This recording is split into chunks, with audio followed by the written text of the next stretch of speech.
Hello guys, welcome to my channel English with GBR sir. My name is Basuraj, an English teacher.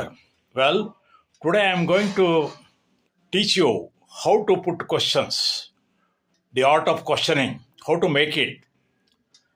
Okay, before that, I ask you, those who have not yet subscribed to my channel, please subscribe immediately and press the bell icon. Well, let's commence without any further delay. ನಾವು ಈಗ ಇಂಗ್ಲೀಷಲ್ಲಿ ಪ್ರಶ್ನೆ ಮಾಡೋದು ಹೇಗೆ, ಸರಿಯಾಗಿ ಕರೆಕ್ಟಾಗಿ ಪ್ರಶ್ನೆ ಮಾಡೋದು ಹೇಗೆ ನೋಡೋಣ. ಯಾವಾಗಲೂ ಕೂಡ we have to put auxiliary verb before the subject ಹಿಂದ್ಗಡೆನೇ ನಾವು ಆಕ್ಸಿಲರಿ ವರ್ಬನ್ನು ಹಾಕಬೇಕು. ಉದಾಹರಣೆಗೆ, have you received my letter of June 30th? Have you received my letter of June 30th? ಅದನ್ನು ಯು ಹ್ಯಾವ್ ರಿಸೀವ್ಡ್ ಅಂತ ಕೇಳಬಾರ್ದು, you have received my letter ಅಂತ ಕೇಳಬಾರ್ದು. Have you received my letter of June 30th? ನಾನು 30ನೇ ತಾರೀಕು ಬರೆದ, June 30ರಂದು ಬರೆದ ಪತ್ರ ನಿನಗೆ ತಲುಪ್ತಾ?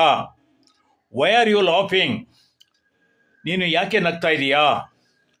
How much does the room cost? ರೂಮಿನ ಬೆಲೆ ಎಷ್ಟು ಅಂದರೆ ರೆಂಟ್ ಅಂತ. Do you like Hindustani music? ನಿನಗೆ ಹಿಂದೂಸ್ತಾನಿಕ್ ಮ್ಯೂಸಿಕ್ ಇಷ್ಟನಾ? ಲೈಕ್ ಯು ಮ್ಯೂಸಿಕ್ ಅಂತ ಹೇಳ್ಬಾರ್ದು, ಲೈಕ್ ಯು ಹಿಂದೂಸ್ತಾನಿ ಮ್ಯೂಸಿಕ್ ಅಂತ ಕೇಳಬಾರ್ದು. Have you had your breakfast? ನಿನಗೆ ಬೆಳಗಿನ ನಾಷ್ಟ ಆಯಿತಾ?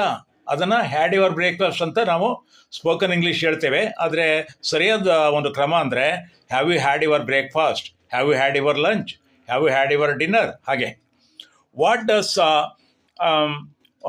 What does he do nowadays? ಅವನು ಈಗ ಏನು ಮಾಡ್ತಾ ಇದ್ದಾನೆ? Did you like the concert? ನಿನಗೆ ಸಂಗೀತ ಕಚೇರಿ ಇಷ್ಟ ಆಯಿತಾ? ಹಾಗೆಯೇ can you tell me the time ಅಂತ ಕೇಳಿದ್ರು. ಟೈಮ್ ಎಷ್ಟು ಅಂತ ಕೇಳಲಿಕ್ಕೆ can you tell me the time. Have you seen John? Do you have seen John ಅಂತ ಕೇಳಬಾರ್ದು. R you happy? Are you ready? Did you go camping at weekend? Is your mother coming next week? When was your birthday? Who left the door open? Who did leave the door open ಅಂತ ಕೇಳಬಾರ್ದು. You should not ask who did leave the door open ಅಂತ. Who left the door open? Which cost more, the blue one or the yellow one? What happen? What did happen ಅಂತ ಕೇಳಬಾರ್ದು. What happen, what did happen ಕ್ಕಿಂತ what happen ಅಂತ ಕೇಳಬೇಕು.